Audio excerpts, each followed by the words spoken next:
Bobi Wine atabukidde Muhammad Nsereko mbina masa wembera ya Ssengirinya mudwaliro sinungi n'akamu yaleta engombo ya Kabaka Mwaga bamuwambye data merere mirundi junior naye muyina masa Okaruvini Kayanja amutabukidde mugamba mutya mwasibye mutya kansubire muri bulungi King Saha naye muyina ng'enkola yaffe mbasaba video mujimpe like era nesaba go yenna mukwano atinaba kusubscribinga wano ku Suvi News nti mukwano subscribinga era ngene mu notification bell lemesuwanga byonna byemba nteekayo bannange zo concert zifuuse concert nevaako neddawe era nga wenjogerera ne King Saha naye amaze okulutegeezaako nti ennaku z'omwezi nga 26 omwezi ogwa January ayinayo concert wali ku cricket over bannange zo concert kwegamba baba digize mukwano ennaku zino bali mu kijjudde kuba baba tebakyawumula tebakyatuula ewaka nedda mukwano eno concert enevaako neva bannange covid wali watukola bubi bannange nga twakaaba nga twalaajana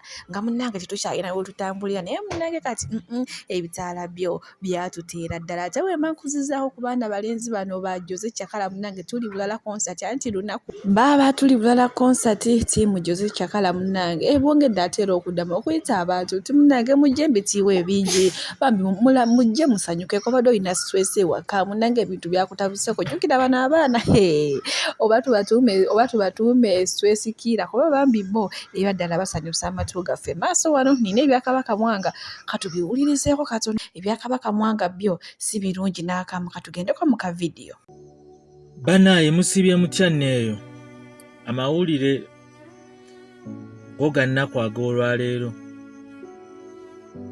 nze gwe mulaba wano nsiibye nnoonya Kabaka Mwaga. Kabaka Mwaga yabuze. Ndowooza mubadde mukyegendereza okuva abaana bwe baawummula bwe yava ku ssomero simupositingangako. Omwana ono yava ku ssomero n'abaawo ssengaawe ankubira essimu wa luganda lwe n'aŋŋamba musindikire omwana yali amwetaaga. Omwana ne muwa owa booda eyamutwala sayidi zaawe Busega. Kaakati owa booda ekyembisa amuggyako namba ya ssimu. Owa booda ono walabi kati yatuusa mwana. Kati simanyi otugenda tutandikira naye yonna yenna ayinza okuba nga amulabako eyo. Bannaye nkontakitingaako.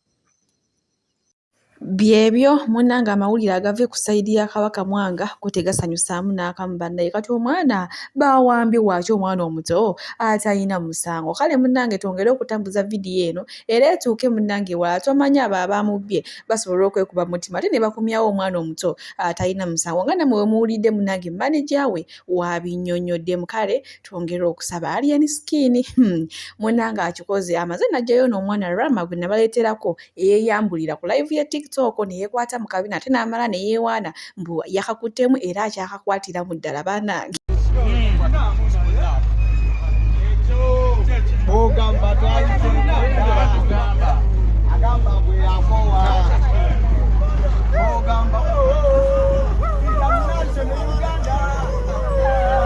Byati ebyali yani skin nga tubitadde ku bbali Tamale Emirundi Junior alina kyatugamba wano kiki katukirabe bannange kwegamba yayagala Shiba kalungi n'obulamu bwe bwonna. Ababyogera nti Shiba yadduse ku stage balina ebigendererwa byabwe ng'abantu. Ekisooka yazze era singa teyazze bandige nti atidde be bannayuganda. Shiba mwebaza olw'obugumiikiriza. She's very patient. I've never seen a star who can sit on a press conference for 50 minutes. Olaba abasambi b'omupiira. How many minutes do they be on press conferences? Omanyi abannayuganda n'abamawulire abamu tebaasoma. Abamu baali bakubi ba bifaananyi ku nnyimbe ne bayingira omulimu gw'amawulire. A press conference, a press release and a political rally are two different things. It is serious politics. Nessa was about the 50 minutes. Yeah. Secondly, I thank Shiba for her patience still. Abantu nga Seguya, the utterances they made were uncalled for. Because I do believe Shiba ne Cindy Bogera.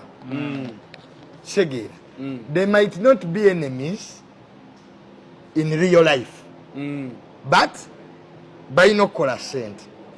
Kakati bino byonna ebinagwawo Seguya yajja kusigalawo. Kintu ekyo temukirowoozaako nga mukola ebintu. Already byebyo yetamala emirundi Junior ne Kaye Wisdom bannaye bayagala Shiba kalungi kwegamba bo bamwagana omutima mubi oba nnyambala banange byebiri mu side ateezeeyo. Cindy jangu yambadde ebiwanvu. Tujja kulopa mu Mazaza Association gezo tukunamira. Oyina okuyonsa omwana. Cindy toyina kuyonsa mwana. Ojengo twambalidde za peti. Omukazi yenna bw'ozaalako exit the industry. Ebisambi byo biba bikaddiye. Muleke abuwala obuto bukuname. Bushasha bulayiti. Muleke bakalo kasiita. Naye Cindy okuze.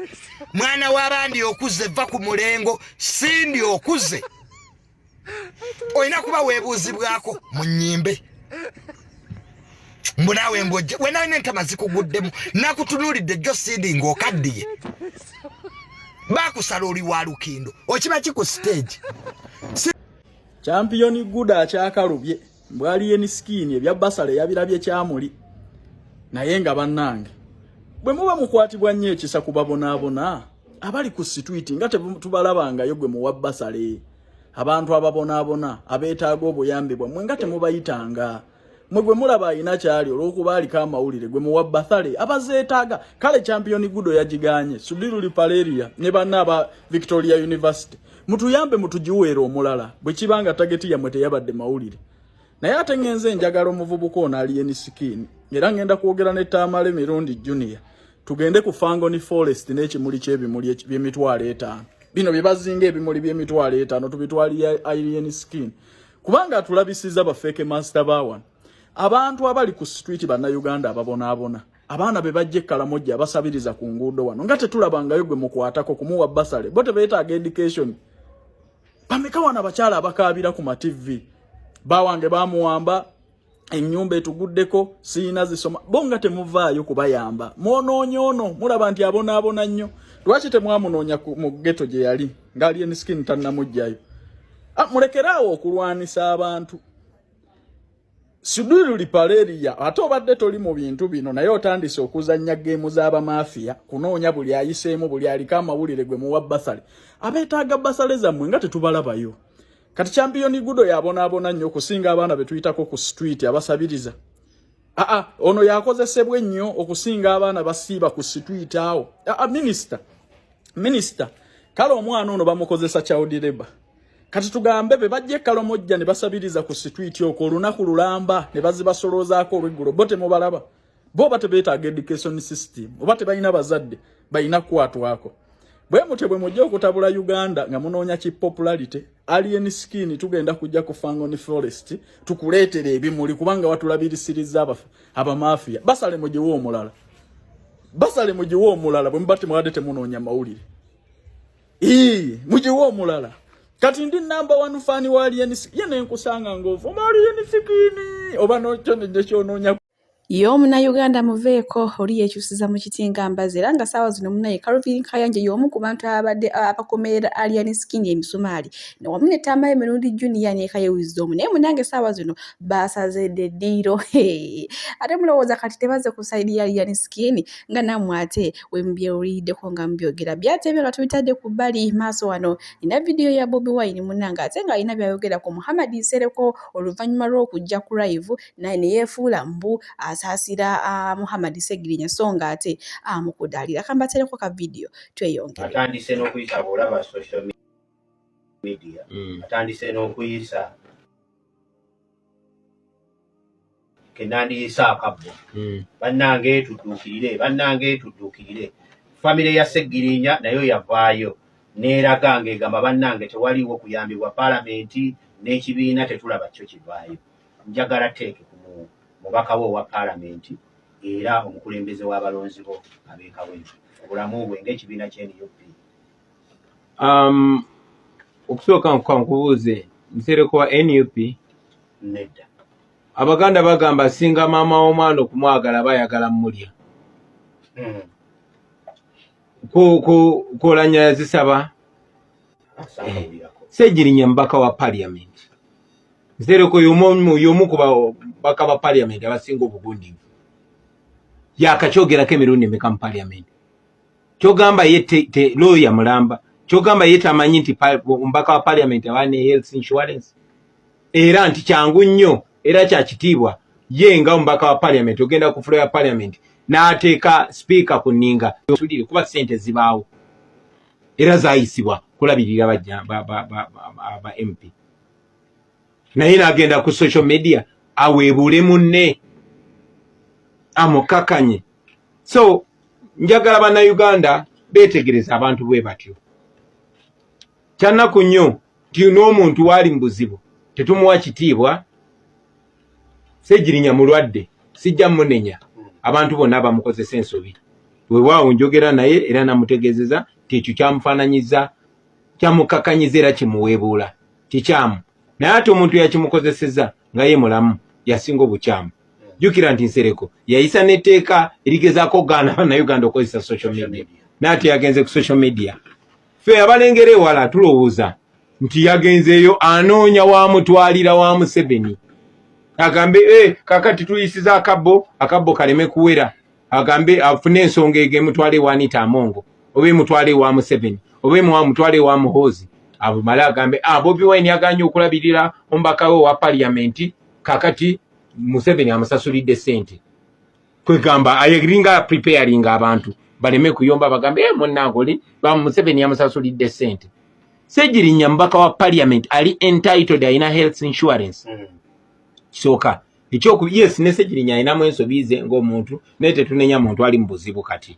Naye yali alina okuinforminga parliament ng'agenda okutambula kyataakola. Yalina okuinforminga leader of opposition kuba tulinayo bukulembeze mu parliament kyataakola oba okuinforminga ffe bakulembeze banne oba ekibiina ekimutwala kyataakola. Ate era twayogedde ne famire ya Ssengirinya. Famire ya Ssengirinya teragirangako Nsereko kuweebula mwana waabwe na kumuteeka ku social media nti kumuyisiza kabbo. Agenda kuŋŋaanya ssente meka mu bannayuganda abaavu abasasula omusolo ng'omusolo ogwo gye guli ku parliament ssente ezo zirina okujanjaba muganda waffe oyo. So ekyo twakirabye nga kugezaako kwegamba Nsereko anoonya waakubira majja. Ku mulwadde munnanga ate omanyi ba politician ku mulwadde kwayagala okukubira ngezaako kubeera decent naye ozoolaba abantu nga banyaganiza abafu naye ate abalamu. Anyway eyo sigenda kulwayo. Nsaasira muganda wange Ssengirinya tuwuliziganya naye olunaku lwaleero Ssengirinya ali Holland. Chapter yaffe yeeyo obukulembeze bwaffe obweyo bwe bumuyina be bamulabirira. Okay? Ate leader ensobi ze yakoze of course yazitereza